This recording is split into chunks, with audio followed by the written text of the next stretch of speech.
Всем привет, дорогие друзья. Напишите, пожалуйста, как меня видно и слышно.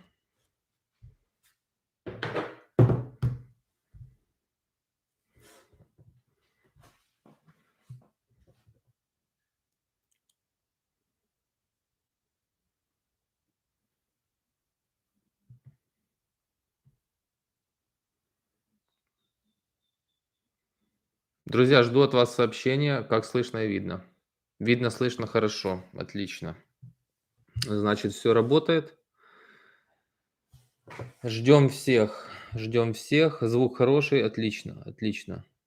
Я за вами соскучился, хотя я вас и наглядно не вижу, но заочно полностью мы с вами на связи. Ментально так точно. Ну, по крайней мере, с большинством. А я собираю не толпу, я собираю только умных людей и людей, которые пытаются разобраться. Ничего не страшного, если человек не до конца какие-то процессы понимает, но искренне хочет разобраться в происходящем в Украине. Так, люди подтягиваются. 327 человек. Я чуть раньше зашел, чтобы протестировать. Сейчас у нас почти 8 часов по Киеву. Так, всем привет, ребята, всем привет. Пишут, боюсь разочароваться. Сейчас мы обо всем поговорим. Я себе план набросал, потому что сегодня, ну, тем как никогда, наверное. Меня более месяца не было в эфире. Сколько там, 5-6 недель.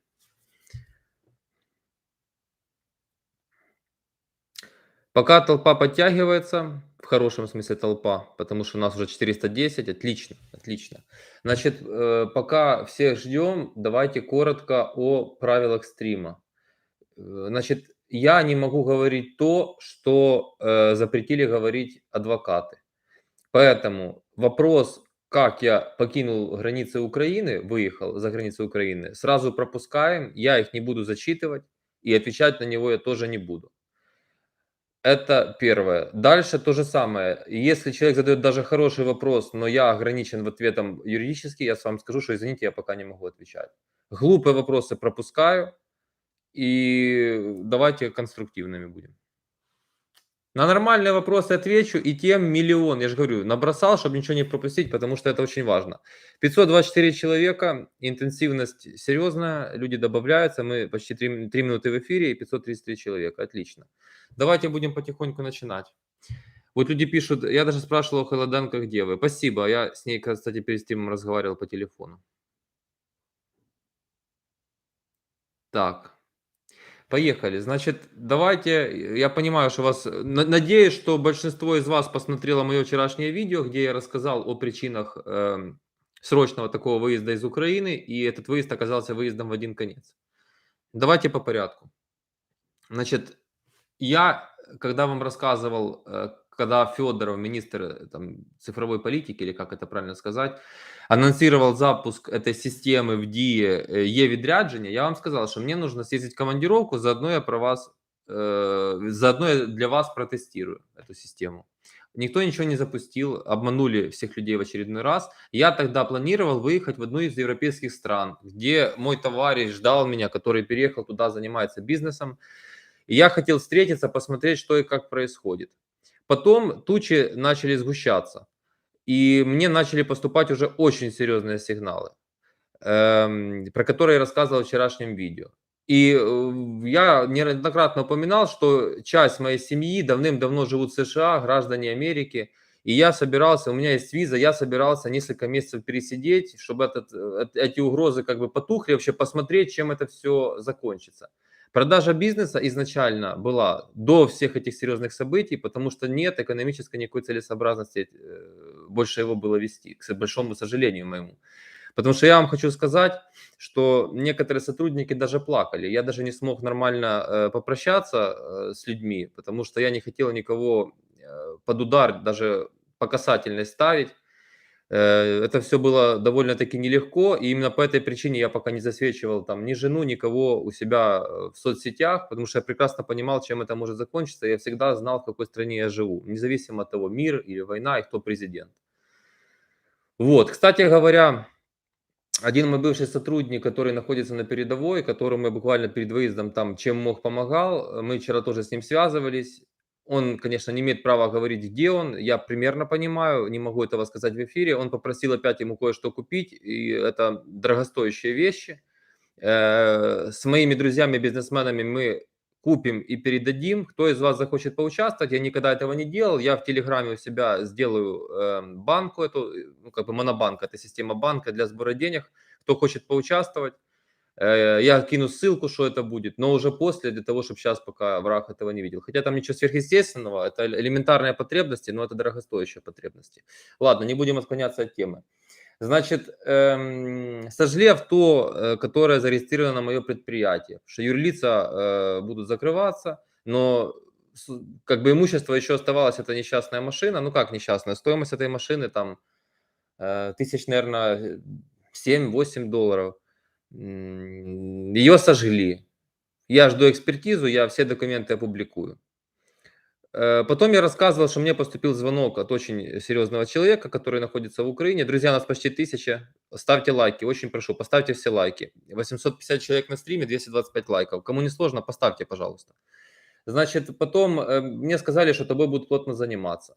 Идиотам, которые говорят, что кому ты нужен с таким количеством подписчиков, я сам не понимал. Я же говорю, мое подозрение, что это динамика канала растет. И потому личность, безусловно, влияет.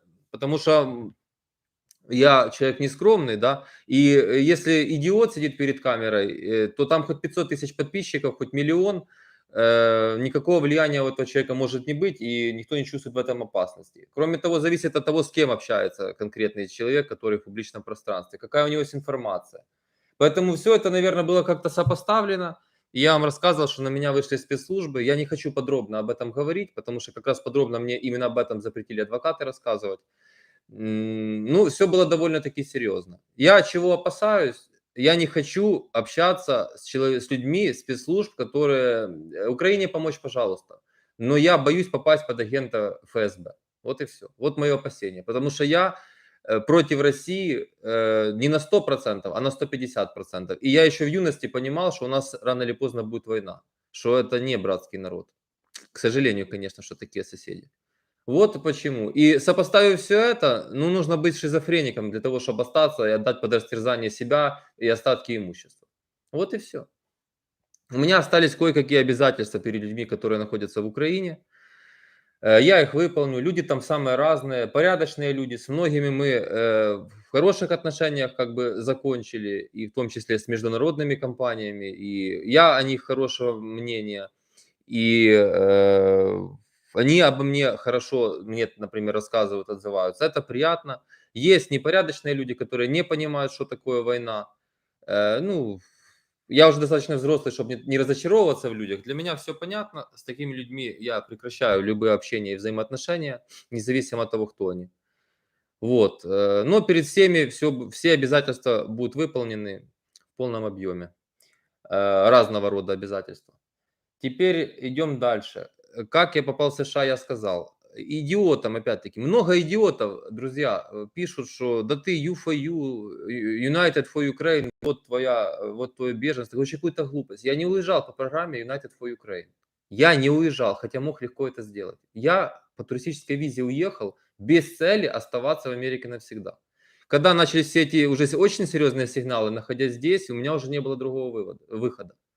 Вот и все. Поэтому, кстати говоря, мне там подписчики сегодня прислали, что я нанял СММщиков, стандартная схема нанять СММщиков, раскрутить канал до 30 тысяч, запросить политубежище. Только полный дебил, неудачник и идиот может такое сказать. Мой канал рос исключительно органикой. И тот, который YouTube закрыл очень быстро, и потом мне его вернул, первый канал, и этот канал. Сугубо органический рост. Все благодаря вам. Никакой рекламы не было, потому что можно за бабки и миллион просмотров нагнать на ролик, но очень важен параметр, и мне это сразу объяснили опытные люди, как вовлеченность в видео, глубина просмотра, и вам реклама это не даст. По рекламе человек перейдет, секунду посмотрит, выключил, а у вас портится статистика. И поэтому это бессмысленно. И я занимаюсь только органикой. Вот и вся история. Поэтому дуракам этим я могу только посочувствовать, неудачникам. И я их буду просто удалять, и все. Отдельный вид, не Homo sapiens — это те, кто второй шари. Я не буду больше рассказывать эту разницу между мной и шарем. Если человек без головы, то ему это бесполезно. Но я эту фамилию читать не хочу, этого красного презерватива. Дальше. Давайте чуть ответов на вопросы и пойдем дальше. Внимание надо уделить всем. Поехали.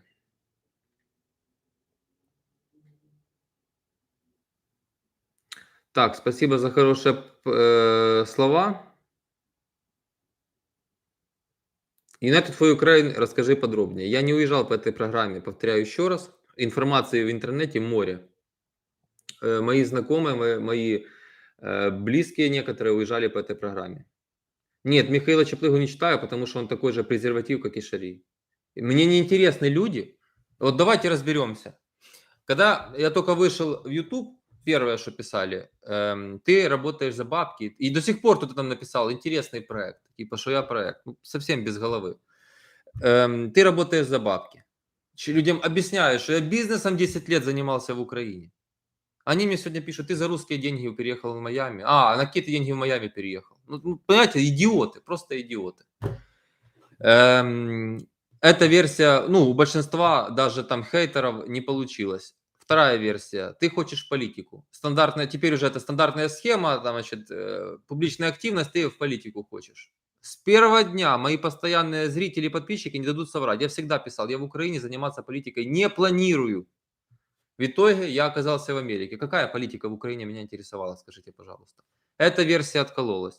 Теперь новая версия, это было для политубежища. Для чего мне политубежище, когда я мог бизнес-визу получить? И когда мысли какие-то проскакивали, вдруг совсем все будет плохо, пожалуйста, бизнес-виза. И 2, и 5, нет проблем. Оформляй, делай, адвокаты, юристы, все, у меня все для этого было и есть. В чем проблема? У меня полсемьи граждане США. Какое мне, зачем мне это надо? Более того, политубежище — это не настолько интересная, выгодная штука, потому что ты много лет можешь не выездной с Америки. Понимаете? Вы считаете, я не хочу, если не жить в Украине, я не хочу туда приезжать, или у меня там родственников не осталось, или друзей? Логики нет. Да, люди любят считать чужие деньги, да, особенно те, у которых нет даже чуть-чуть своих, это факт. Что ты думаешь про Геннадия Балашова? Значит, с Геннадием Балашовым мы попереписывались, он живет 20 минут от меня на машине, он пригласил на кофе, обсудить будущее, поэтому я с ним обязательно встречусь, но и у него, и у меня бытовые вопросы, потому что многие не понимают, ребята, мне было не до съемок. Я расскажу еще раз. В Киеве ты дал деньги, подписал бумагу и заезжаешь в квартиру или в дом. Здесь 2 недели есть у арендодателя. Мне нужно было получить права, открыть банковские счета, связь, миллион бюрократических всяких моментов просто для того, чтобы существовать. Машину взять, понимаете? Это все занимает время, помимо акклиматизации и всего остального. Вот и все. И помимо бизнес-вопросов. Кстати говоря, я подчеркиваю, что я не могу здесь заниматься бизнесом легально, но я могу им владеть. Что я и делаю. То есть я руками не могу делать, только головой координировать процесс. Этим я и занимаюсь. Бизнесом я смогу заниматься, когда получу ССН и разрешение на работу. Тогда непосредственно руками. Но мне пока этого хватает. Я об этом и сегодня, если захотите, подробнее расскажу. Но, кстати, я бизнесу буду уделять гораздо больше времени на канале, больше конструктива давать, потому что все-таки меня смотрит много молодых предпринимателей. Людям интересно, и вообще будет много чего интересного. Я и по стримам формат чуть-чуть подкорректирую, будет более интересно. Возможно, даже со следующей недели. Короче, сейчас все вам по порядку расскажу. Давайте поговорим о делах внутренних, да. Почему Майами? Я люблю тепло, я люблю океан, я трампист. Это Флорида, республиканский штат, это чистый город. Моя семья вообще живет в Лос-Анджелесе. Просто сейчас мой двоюродный брат со своей девушкой, там, женой, как гражданской, как угодно, значит, они тоже планировали в Майами, и, как бы, наверное, уже раз я так решил, вот у нас совместно все совпало. Вообще в Лос-Анджелесе, на Лос-Анджелесе после Black Lives Matter бедлам творится. Я не хочу жить в такой ситуации. Но Майами стал тоже очень дорогим городом. Это уже не тот Майами, который по рассказам 2 года назад. Все очень дорого сейчас. Вот такие дела. Вот поэтому Майами. Я здесь вижу возможности для бизнеса. Сейчас Украиной сейчас заправляет Ермак, не Зеленский. Ваше мнение? Украиной заправляет и Зеленский, и Ермак. Так, про Балашова ответил. Не треба всіх обзивати, вони не винні, що вони такі. Нет, винні. Думать надо. Давайте, 1200 с чем-то человек, кто не слышал правила. Я не отвечаю на вопросы, которые запретил мне, на которые запретил мне отвечать адвокат. И вопрос, как ты выехал за границу, я на него отвечать не буду. Не буду я на него отвечать. Не все так просто и взрослейте, короче, кто задает этот вопрос реально. Денис, добрый вечер. Если выезжать смысл с Украины, практически ничего не держит, только официальная работа на Минзарплату. Ну, конечно, есть смысл. Но каждый пусть решает для себя. Я не хочу никого, никаких призывов давать такого плана. Привет, как относишься к Геолерусу? Негативно. Чи є ще знайомі люди, яким погрози були від влади? Ну, вот Балашов. Причем интересная закономерность. Там, кстати, какой-то вообще, боже-боже, что у людей в голове. Чудак пишет, как это, не прилип к Балашову, а как это он сказал? Ну, типа, что с Балашовым? Да он не знал, что делаю я, мы же не друзья с ним, я не знаю, что делает он. Я увидел, что он, я думал, что он там, где бизнес у него, в Флориде, но в другом городе. Я увидел, что он в Майами с Олегом Притулой сидели, передачу делали. Я взял ему и написал, что Геннадий Викторович, а вы где живете? Он сказал, я не хочу говорить район без его разрешения. Я живу в Майами-Бич. Я как бы никого не боюсь. Хотя мне пишут, тебя и там спецслужбы найдут. Ну давайте.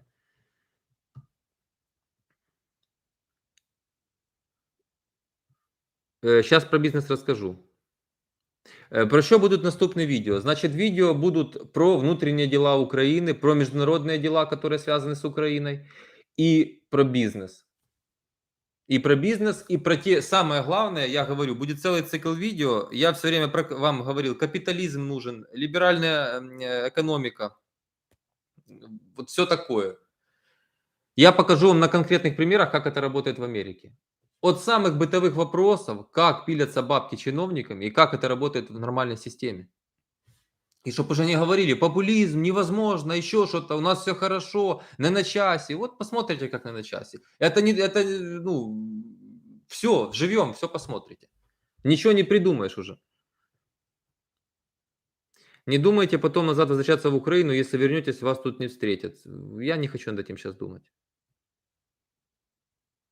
Как выиграть по туристической визе из Украины во время военного положения? Туристическая виза, речь идет о въезде в США, а не о выезде из Украины. За плохой мир против хорошей войны. Расскажи. Да, расскажу. Потому что тоже там многие возбудились. Значит, особенно тоже неудачники. Значит, что такое, в моем понимании, я фразу эту часто повторяю, за плохой мир против хорошей войны. Когда я вижу, как летает дрон, погибают, травмируются люди, разрушается имущество людей, и когда кое-какие очень нехорошие люди сидят в бункерах и по бункерам и чешут там, что ничего, посидим без тепла, без еды, без воды, а сами под госохраной в полном достатке, их семьи под полной защитой, то извините меня. И переговоры, на мой взгляд, нужны даже в нынешних обстоятельствах, даже с таким идиотом, как Путин, и с такими больными, как они там. И если мы воспринимаем Украину то, что нужно, что у них будет передышка, перегруппировка, чтобы потом повторно пойти, так это же и наше будет время подготовиться. Понимаете? А очень сейчас хорошая позиция. Вы думаете, сейчас бабки не зарабатываются? У меня такая есть информация, что во время войны чиновники богатеют 5 раз быстрее, чем в мирное время. Верхушка власти. Понимаете? Нет ни одного министра, который не в теме в Украине. Нет такого министра. И нет ни одного чиновника высшего, вот таких вот. А на низах чиновники тоже издеваются. Да пацаны эти просто без мозгов, которые пограничники стоят на пунктах пропуска там с Польшей, с другими странами, они издеваются над людьми. Это по-нормальному вы считаете? И взятки берут, и машины точно так же, кто быстрее, гуманитарка стоит неделями там. Денис, что думаете про бизнес-стримы, чьи на них час? Давайте чуть позже, это вообще отдельная тема. Не выходите, вам будет интересно. Ты еще не знаешь, какая коррупция здесь у нас в США, пилят миллиарды. Я понял, да. Хорошо. Чем вы мешали? Андрей Пальчевский, ничтожество тут спрашивают. Чем вы мешали, можно конкретней. Надо спрашивать. Я говорил про много про слух народа, и про Зеленского лично, про Ермака, вообще про офис президента. Спецслужбы– это другой разговор. А хотели меня, возможно, как-то невозможно, хотели меня использовать как-то в своих интересах. Я не против помочь стране, но я не привык плясать по чужую дудку. Я со спецслужбами не работаю. И повторюсь, там самые разные люди. И которые реально, я так почувствовал, патриотично настроены. Ну, как мне показалось, у агента на лбу не написано, что он агент ФСБ или ГРУ. Но есть там и те, кто тоже зарабатывают деньги. Вот и все. Будет эфир с Балашовым в Майами. Я когда с ним лично встречусь, пообщаюсь, у него тоже бытовых вопросов, у него там пентхаус, это нужно обставить мебелью. Я знаю, что это такое, это только так кажется. Все живые люди, есть бытовые вопросы, есть жены, есть семьи, ну как, это время требует. Нет, границы никто зимой не відкриє, спрашивает вопрос. Забудьте про границы и забудьте про окончание войны до конца 2023 года. Весь 2023 год будут военные действия. Денис, объясните, почему вы хотите сделать больше мест в парламенте, но и при том сокращать госаппарат? Я никогда не говорил, что нужно больше мест в парламенте. Я говорил о том, что должен быть снижен проходной барьер. Это две большие разницы. Там 455, да, депутатов, пусть их столько будет, но не 200 Юля, 200 Петя или там З и 55 всяких там самопомощи, а по 20 человек много партий. Вот тогда будет настоящая демократия, тогда могут идеологические партии попасть, а не те, кто на присоски у олигархов. Кстати говоря, кому интересны вот эти все моменты про батальон Монако, про олигархов, я вам тоже кое-какую информацию расскажу, все записано. Чем сейчас кто как занимается, и кто чего стоит на самом деле, и с какими какие ничтожества вообще нашу страну довели до войны. Я Пентковского не слушаю, честно вам говорю. Это все бла-бла-бла. Денис, видно, что нервничаешь. Ну и что в этом? Да, конечно, нервничаю, да. Я эмоциональный человек. Я что, должен этого стесняться? Вот люди интересные. Кто фаворит на предстоящих выборах в Америке? Тут начнется очень серьезная каша, потому что и Байден, и Трамп заявили, что будут баллотироваться. Я трампист, я активно за Трампа. Более того, на одном из следующих стримов я вам покажу человека, который, на мой взгляд, способен закончить войну в Украине. Я покажу вам его. Знаєте Войтенка? Нет. Чи є в Украине майбутнє? Это такой тяжелый вопрос. Ведь вы задумайтесь, даже если представить, что завтра, через месяц, через полгода Украина добилась военной победы, вот представьте себе такой расклад. Как бы страшно мне и неприятно было констатировать этот факт, но ровно через месяц будет такой же кошмар, как был до войны, в плане коррупции, чиновников, госаппарата, и бюджета, и всего остального, экономики. Кстати говоря, у меня есть плохая новость для всех, кто находится в Украине. Через месяц-два будет крах экономики в стране. Потому что я видел статистику по предприятиям, что происходит. Это кошмар. Экономика просто загибается. Загибается. И вместо того, чтобы дать людям возможность работать, вот Влад Школьник, блестящий бизнесмен, который Шерп, автомобиль, знаете, сделал, он рантье, у него много коммерческой недвижимости в Киеве, он в список Forbes ходит в Украине. Он опубликовал там про дроны, что готово его предприятие, и дрон сделать на самом деле нет вопросов. Что откройте заниматься всем людям, и я говорю, топлива нет, дефицит, нет топлива в стране, дефицит, пусть каждый может завозить дроны, да пусть каждый в гараже мастерит эти дроны. Он говорит, там, сотня дронов вылетает, враг должен все сбивать. Он не знает изначально, какой дрон опасен, нет, то есть даже безоружный дрон, просто который как для разведки, или просто летательный аппарат, его обязаны сбить, никто не позволит лететь дрону. Это ракеты надо использовать, надо напрягаться. Пока не отвлекаются на такие дроны, обманки, настоящий боевой наш дрон или наши дроны камикадзе американские лупят по целям. Нет, конечно, это никому не надо, потому что какой-то гандон Арахамия там будет сидеть, и на теме сидеть будет. Вы что думаете? Арахамия это коррупционер, потом вам расскажу. Они там все зарабатывают бабки. Они все там зарабатывают бабки. Там никто не занимается страной. Вот и все. Или этот сопляк, писюн газированный, Кирилл Тимошенко. Прилетают дроны камикадзе, люди плачут, у людей горе, погибшие. Он в кадр лезет по телемарафону. влезть быстрее, вот такое лицо сделать, такое, кто ты такой по жизни? Что ты в жизни сделал? Кто ты? Ну, просто газированный писюн, который папа его там пристроил в нужное время в нужном месте. Мне смешно это наблюдать. А как он в стиле Лукашенко совещание на ТикТоке проводил, выставлял. Да это сумасшествие, люди, война идет. Я вам хочу еще сказать другое. Вот этот вот газированный писюн с Ермаком, больше 2 миллиардов гривен заложили в бюджет 23 года на финансирование этого вонючего телемарафона, который уже никто не смотрит. Потому что их информационная политика обосралась во главе с Арестовичем. Ведь возвращаясь к Арестовичу, к моему любимчику, ведь он первую неделю вел себя нормально. Но я знаю, что это за человек, который полностью считает себя нереализованным и готов был хвататься всю свою жизнь за любую возможность, чтобы лишь бы возвыситься как-то. Но из себя толком же ничего не представляю, кроме как умеет разговаривать НЛПшными этими штучками. Еще вопрос, чтобы он не был агентом, кстати говоря, потому что тоже есть информация разная о нем. Так вот, этот Арестович первую неделю нормально все, и у кому-то пришла хорошая идея, что женщин надо бы успокоиться к экрану телевизора. Но у него же крыша съехала ровно через неделю. А через месяц он уже просто делал все, что хотел. А сейчас он может позволить себе все. Он соврал про звание полковника, которое ему присвоили. Сделали запрос, Резников ответил, что нету. О чем мы говорим с вами вообще? Потому я говорю, что для меня пока единственный уважаемый человек, будем так говорить, верхушки нашей страны, это Залужный. Залужный, который занимается своим делом, профессиональный военный, звучит и выглядит как порядочный человек. И главное, ни одного политического заявления от Залужного нету. Какое-то выборочное заявление, даже вырванное из контекста, где-то что-то Залужный сказал слово, все массово подхватили, ни одного слова политики. Он военный, он занимается войной. Все, точка. Вот мое мнение вам. Куда советуете ехать в США? Никуда не советую, потому что я не знаю, о ком идет речь, чем человек занимается, чем хочет заниматься, сколько ему лет, за скольких людей ему надо отвечать, сколько у него денег. Это так на этот вопрос не отвечается, извините. Отношение американцев к войне в Украине.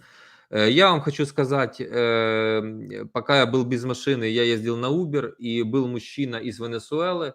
Здесь в Майами в Uber практически никто не разговаривает на английском. Был мужчина с Венесуэлы, который блестяще выучил английский. И он говорит, выйди там, когда уже там поговорили, говорит, выйдите, посмотрите у меня на задний номер. Мы выходим, а у него флаг Украины на номере автомобиля. И он показывает, что поддерживает. Ну, мы там всю дорогу он об этом говорил. Понимаете? Там тоже Мадуро, этот подонок, самые большие залежи нефти в Венесуэле, довел людей, они бегут сюда. А потенциально богатющая страна. Потому что мудаки-социалисты, понимаете, и варьё. Вот вам яркий пример. У меня в паркинге, я хочу с человеком подойти познакомиться, трезубец тоже на номере висит. Может быть, украинец даже живет, а может быть, просто человек поддерживает. Поэтому поддерживает. В районах, я просто специально не селился в район, где много русскоязычных. Для чего? Быстрее выучить язык, быстрее адаптироваться. И я не приехал сюда привезти частичку Киева и Украины. Я приехал и потом принял для себя решение стать частью этого общества. Понимаете? Но на Sunny Isles, Халлендейл, Авентура, то есть где много русскоговорящих, будем так говорить, бывшего Советского Союза, выходцев, много украинских флагов висит. Но я не хочу, я переживаю, я не хочу рядом быть с расистами, потому что я не хочу тут ничего чудить, а я не терпим к этой истории.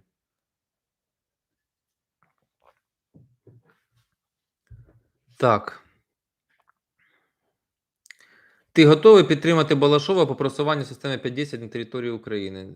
Это называется, вы, наверное, не слушали все, что я говорил до этого. Игорька, Войтенко, не знаю, о ком речь. Так, поехали дальше. Денис, смотрел про Трампа 2 фильма от BBC. Байден начал заранее готовиться гасить Трампа, но после такой пропаганды против Трампа захотелось за него проголосовать. Нет, не смотрел. Рекламы Моршинской больше не будет. Никогда не было у меня ничьей рекламы. Человек говорит про коррупцию, но выехал за бабки. Браво. Вы, наверное, никогда ни дня в своей жизни бизнесом в Украине не занимались, Антон, потому что все бизнесмены в Украине давали взятки, и вся система и законы написаны так, что без взяток коррупция – это благодать, потому что без коррупции в Украине вы бы вообще ничего не сделали по тем законам, которые написаны. А они написаны так, чтобы человека запутать и в итоге сделать его преступником, чтобы его всегда можно было взять на крючок или создать ему бюрократические проблемы. Поэтому засуньте себе в одно место такие сообщения, мне не интересно это. Я вас просто забаню и все. Значит, сборы притулы. Я не хочу про притулы сильно говорить, он меня вообще раздражает. По поводу притулы, сбир на помсту со Стерненко. Лично Стерненко, там вот у меня все время были вопросы, Стерненко, Карась. Это тоже два человека никто. На фронте, не на фронте, это никто. И то, что там Стерненко делает очки, чтобы казаться умнее, это смешно. Парень в таком возрасте должен был, я писал это когда-то в Фейсбуке, парень в таком возрасте должен идти заниматься бизнесом или идти работать и самореализовываться в жизни. А он занимался, я знаю, чем он занимался. А теперь с него делают национального героя, и он там рядом с притулой собирают деньги. Извините, это без меня. И вообще, это какая дурь собирать на помсту. О чем речь вообще? У нас есть армия, у нас есть государство. Это збір на місце Сергія Притули і його партії у парламенті. Вот що це за збір. При поддержке Хомутынника и Пинчука. Противно просто. Интересно, почему бомбят только обычные квартиры, так как ни одного удара не было по дорогам, квартирам живут министры-депутаты. Это называется на букву Т. Просто YouTube не любит это слово. Это в чистом виде. На Т начинается, на М заканчивается. Пиар Балашова, только слышно про него у вас. Вот так вот. Вот такое умозаключение сделал человек. Ну, что сказать. Вот именно о таких людях я вам рассказывал в начале. Когда будет политическое решение по ленд-лизу? Оно уже было. Про Карася СБУ и есть какая-то совместимость. Карась это никто. Более того, понимаете, вот это вот, на мой взгляд, Си-14, вот эта группировка, она и была создана для раскачки ситуации в Украине, которая типа националистическая. И действительно, там же было видео, когда в Парке Победы, по-моему, на 9 мая какой-то придурок малолетний зиговал. Это же было, я же это видео видел. Для чего это делать? Да, нацисты есть в каждой стране, и в России их больше, чем в Украине. Здесь какой-то выборочно один на 100 тысяч идиот, который не понимает, что он делает, нашелся. Это везде прокатали. Надо понимать, кто стоит за этим. Обычно за такими всякими группировками стоят спецслужбы. Но спецслужбы в постсоветских странах это не однородные структуры. Поэтому может быть все что угодно. Но для меня Карась и Стерненко это никто. Налей, просто налей. И я не хочу о них даже говорить, тратить на это время. И то, что человек на фронте, это еще не показатель того, что он там что-то представляет себя, или что он для страны что-то значит, или что он должен мне или вам нравиться, или мы должны ему поклоняться. Это вообще ни о чем не говорит. Вот просто вообще ни о чем. Как на фронте или не на фронте. И возвращаясь, ладно, давайте отвечаю на вопросы, потом перейдем к батальону Монако. Денис, какой нужен старт в долларах, чтобы приехать в США, два взрослых по 35 лет? Зависит от штата. Ну, с маленькими деньгами вы захлебнетесь сразу финансово. Бьюти-сфера в США очень развита. В США развито все. Нет сферы, которая здесь не развита. Що скажете за донати на ЗСУ на Приватбанк? Вони йдуть за призначенням. Я сам туда делал и делаю донаты. На спецсчет, если вы об этом. У меня уже нет бизнеса в Украине. Если экономика рухнет через 1-2 месяца, талоны будут выдавать работающим людям? Я не знаю. Денис, что вы можете сказать про газовые промыслы в Америке? Я думаю, это не тема стрима. Си-14 от Азова, глава Азова Белецкий. Белецкий вместе с Арестовичем тусовались в Дугине в свое время, за ним стоит СБУ 100%. Вполне возможно. Думаєте, переговори матимуть результат? Рашистам вірити не можна, вони ніколи не дотримуються домовленостей. Тут ситуация какая? Или переговоры, какой-то компромисс и перезапуск нашей страны и государства, и начинать жить как бы правильно, не по-новому, как у Пети, а правильно, или смерти, смерти, смерти на протяжении многих лет. Тут нет хорошего варианта. Я же не говорю, что переговоры с Россией это хорошо. Это лучше, чем не переговоры. Это лучше, чем смерти наших людей, и военных, и гражданских. Речь только об этом. Денис, хотел спросить, вам нужны услуги монтажа новостных выпусков на канал? Я писал на почту, но ответа не последовало. Мне писало много людей, и некоторые даже самостоятельно присылали тайм-коды. Сейчас я буду возобновлять эти поиски, но вот присылает человек тайм-коды, я благодарен, потратил кучу времени, но тайм-коды это такая вещь, которая влияет, весь текст, тайтл влияет на продвижение видео. И вы не можете сокращать, писать что-то с большой буквы, с маленькой, неправильно формулировать. Это должно правильно все быть напечатано, это процесс. Мне нужен человек и на тайм-коды, на стримы, мне нужен человек, который будет все мои видео, в том числе стримы, монтировать по вопросам, нарезать, там нечего по сути делать, чисто техническая работа, но нужно чуть-чуть понимать контекст, то, о чем я говорю. И будем это заливать на TikTok, на Instagram Reels и на Shorts. Ну, Shorts в меньшей степени, меня интересует Instagram Reels и TikTok.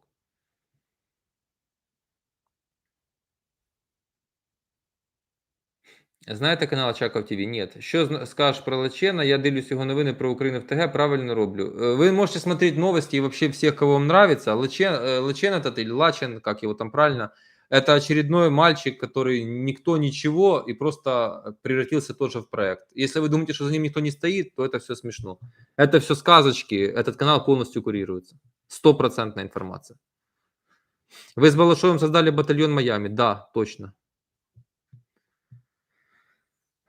Буданов говорил, как они будут освобождать Украину. Как вы относитесь к этому интервью? Буданов, к моему большому сожалению, потому что про него мне там рассказывали, что он супермен, но когда я увидел его одно интервью, я подумал, что это что-то может не так. Как-то, может, человек был не в том настроении.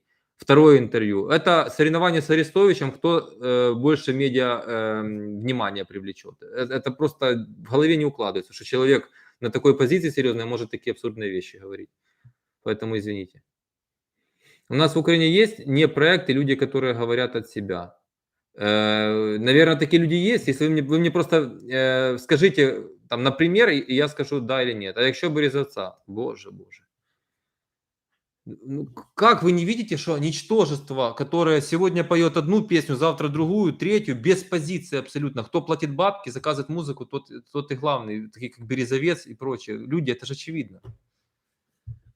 Чи закрыть кордоны для жінок? Вполне реально.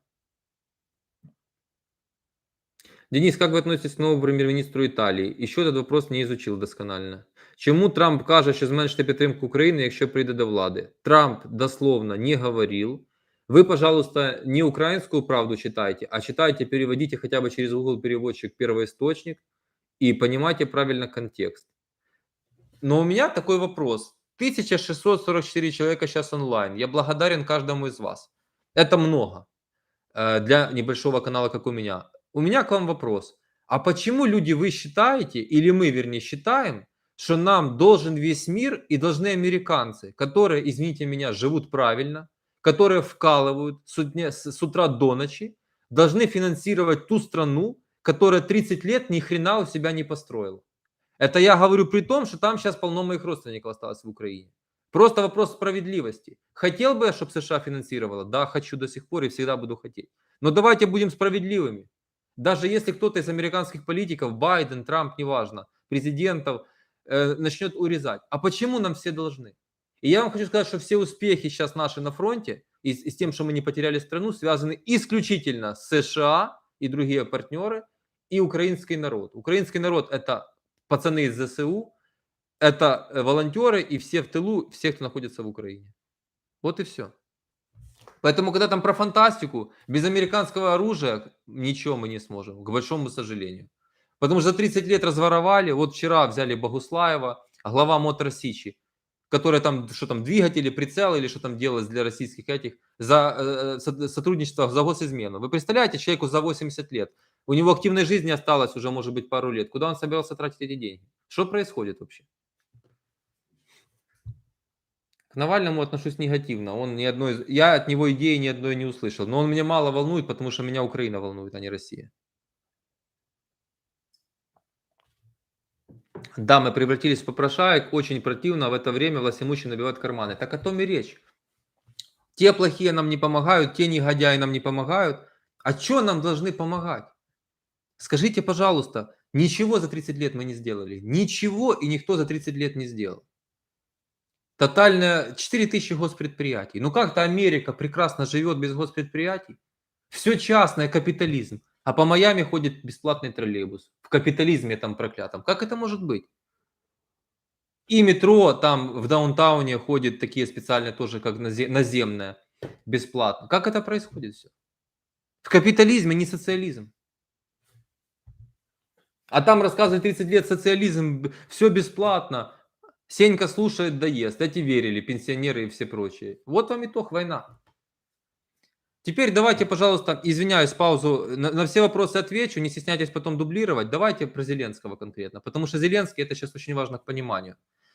Много комментариев. Ты чему президента критикуешь під час війни? Ти там такой-сякой. Я вам объясняю. Значит, я был в Стамбуле и хочу вам сказать, вот перед Америкой, и хочу вам сказать, я понял, меня осенило, можно сказать, как я раньше этого не замечал. Раньше Зеленский косил под Лукашенко.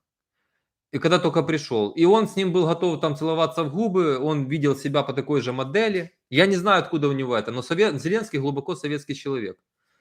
И какая ситуация произошла? Я понял, что хочет Зеленский. Как я это понял? Значит, есть мощнейшая авиакомпания, вы все ее знаете, Turkish Airlines. Действительно классная авиакомпания. Она государственная. Аэропорт в Стамбуле великолепный, огромный. Зеленский все время говорил, Украине нужна государственная авиакомпания.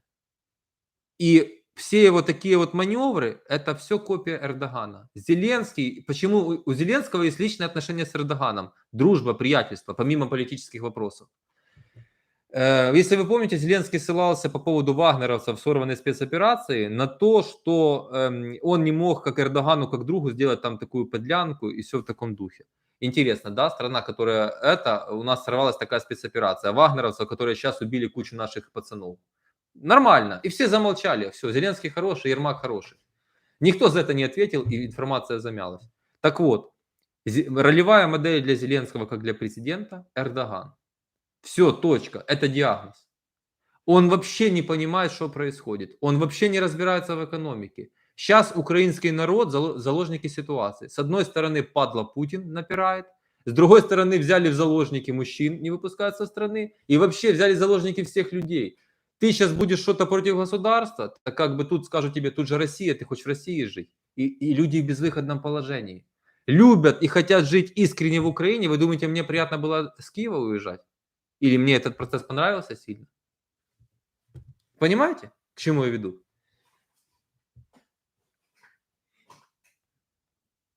Читай чат, людям сейчас это не интересно. Вы анонимный человек, для меня не люди. Люди это все, кто у меня здесь состоит. А ваше мнение, я ни одного комментария такого не прочитал. Запись стрима будет, ни один стрим с Ютуба не удалялся и не будет удаляться. Ну, наверное, кое-какую передачу я удалю с одним персонажем. Что думаете про Китай Си Цзиньпиня? Негодяй. Коммунисты это негодяи по определению. Китай это страшная страна. Это Китай, Россия, Венесуэла, Северная Корея, Пакистан, Иран. Это все государства, которые на разрушение, которые не созидают и ничего у себя не строят. Они на разрушение. У них все нищие, голые, боссы, никаких технологий, но ракета будет, блин, как 25 КАМАЗов поставить. Понимаете? Вот вам такое все. Это люди совершенно... Притом Ким Чен Ын, многие из вас, может быть, этого не знают, президент Северной Кореи, он под тайным, под вымышленным именем, под псевдонимом закончил колледж в США. Он учился в США. У него вся стенка была клеена плакатами игроков НБА. Он большой фанат баскетбола. И он с Деннисом Родманом дружит, с великим баскетболистом из Чикаго Буллс, может кто-то из вас знает. Ты пожил в капитализме, ты все это впитал в себя, ты жил в кампусе, в колледже, и ты такое творишь сейчас. Это больные люди. Вы должны понимать, что это и Путин, это психически нездоровые люди. Шмигаль плохой человек, конечно. Как думаете, ли спонсирует кто-то телемарафон? Государство, мы с вами спонсируем. За наши налоги он делается. Я же рассказал, что на 23 год 2 миллиарда выделяется на это. 2 миллиарда. Ребята, 2 миллиарда. 50 миллионов долларов. На что? На вот это фуфло? Больше некуда их потратить? Так вот, послушайте, на марафон 50 миллиардов дай. Полностью свободы слова уже как бы нету. То есть все одно по одному каналу. YouTube, последний глоток свежего воздуха. Давайте 50 миллионов у нас есть, но 15 миллионов для великого спутника Притулы у государства не нашлось через полгода после войны. помсту через Притулу. И я через сотрудника, там, его пацанам, там, где он воюет, и таких, как я, это ж не я не хвалюсь, это я там капля в море, все люди в Украине. Сбросьтесь все. Но телемарафон, пожалуйста, вы туда сброситесь, и телемарафон с ваших налогов мы оплатим. Вы вообще понимаете абсурд этого всего происходящего? И почему я не могу жить в такой системе? Да, нас ждет инфляция, как в 90-х, это 100%. Ребята, ситуация такая, что предприятия закрываются. С энергоносителями, видите, что эти бьют по энергетике. Это просто кошмар. Экономику ждет коллапс. И я не нагнетаю, я не хочу ничего создать, никакую панику. Но вы должны реально знать, как обстоят дела. Вот тоже, опять-таки, подписчики не дадут соврать. Может, сейчас отпишутся. Сколько стримов я предупреждал про удары по ТЭЦ. Я говорил, что зима будет тяжелой, что будут. Я все это предупреждал. Государство вас предупредило? В телемарафоне за 50 миллионов долларов за ваши бабки. За наши бабки. К вопросу критики властей. Если этого не делать, то дальше власть будет хуже. Рабство только, ведь власть должна работать на людей, а у нас наоборот. Так совершенно верно, в этом же и вся проблема. Они хотят так, чтобы ты не пикнул, как в Турции у Эрдогана. Вот Зеленский, я же вам говорю, сначала он был Лукашенко на минималках, а потом пообщался с Эрдоганом.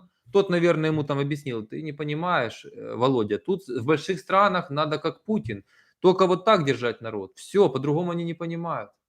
Вот и приехали. Маем это, что маем. Поэтому, когда сейчас Зеленского лепить героя, я его тоже, вы помните, как долго я его поддерживал, многие кипишевали подписчики, что, мол, да давай, да это. Я до последнего давал ему возможность. Но давайте посудим так. Человеку там 40 с чем-то лет. 45 или сколько Зеленскому?